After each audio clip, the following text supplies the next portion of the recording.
সুপ্রিয় দর্শক, আসসালামু আলাইকুম আরহামাতুল্লাহ। হযরত আনাস রাদিয়াল্লাহু আনহু থেকে বর্ণিত, তিনি বলেন,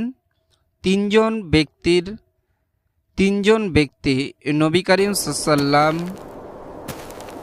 ইবাদত সম্পর্কে শুনে নিজেদের ইবাদতের কম মনে করল।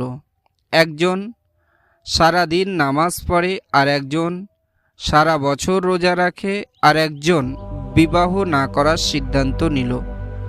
রাসূলুল্লাহ সাল্লাল্লাহু আলাইহি ওয়াসাল্লাম এই কথা শুনে তিনি নামাজ পড়া ব্যক্তিকে ঘুমাতে যেতে বললেন, আর রোজা রাখা ব্যক্তিকে রোজা ভাঙার নির্দেশ দিলেন, অবিবাহিতকে বিবাহ করার নির্দেশ দিলেন।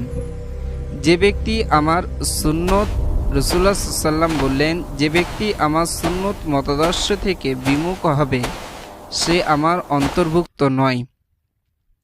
ইসলামের বৈরাগ্য বা নিজেদের উপরে অতিরিক্ত কঠোরতার অপরগর কোনো স্থান নেই।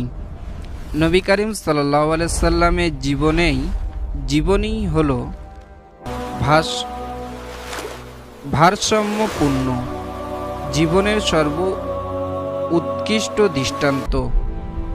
বন্ধুরা, চ্যানেলটি সাবস্ক্রাইব করে বেল আইকনটি অন করে দেবেন। আমিন। আসসালাম।